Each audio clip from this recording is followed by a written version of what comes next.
சில கேக்லாம் பார்த்தீங்கன்னா, home பேக்கர்ஸோட wish லிஸ்ட்ல இருந்துகிட்டே இருக்கும். அப்படி என்னோட விஷ் லிஸ்ட்ல இருந்த கேக் தான் இந்த செஸ் தீம் கேக்கு.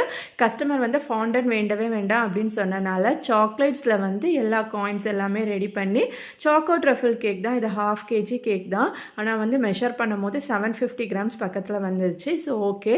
அது வந்து கஸ்டமருக்கு நான் எங்கே டெலிவரி பண்ணேன்னு பார்த்தீங்கன்னா, திருவிதாங்கோடில் தான் டெலிவரி பண்ணேன்.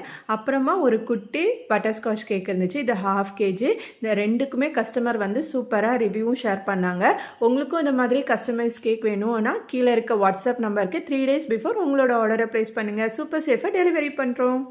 சில கேக்லாம் பார்த்தீங்கன்னா, ஹோம் பேக்கர்ஸோட விஷ் லிஸ்ட்ல இருந்துகிட்டே இருக்கும். அப்படி என்னோட விஷ் லிஸ்ட்ல இருந்த கேக் தான் இந்த செஸ் தீம் கேக்கு.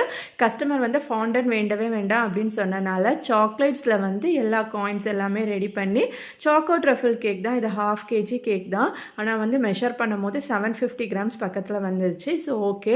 அது வந்து கஸ்டமருக்கு நான் எங்கே டெலிவரி பண்ணேன்னு பார்த்தீங்கன்னா, திருவிதாங்கோடில் தான் டெலிவரி பண்ணேன். அப்புறமா ஒரு குட்டி பட்டர்ஸ்காட்ச் கேக் இருந்துச்சு. இது 1/2 கேஜி. இந்த ரெண்டுக்குமே கஸ்டமர் வந்து சூப்பராக ரிவ்யூவும் ஷேர் பண்ணாங்க. உங்களுக்கும் இந்த மாதிரி கஸ்டமைஸ் கேக் வேணும்னா கீழே இருக்க வாட்ஸ்அப் நம்பருக்கு 3 டேஸ் பிஃபோர் உங்களோட ஆர்டரை ப்ளேஸ் பண்ணுங்கள். சூப்பர் சேஃபாக டெலிவரி பண்ணுறோம்.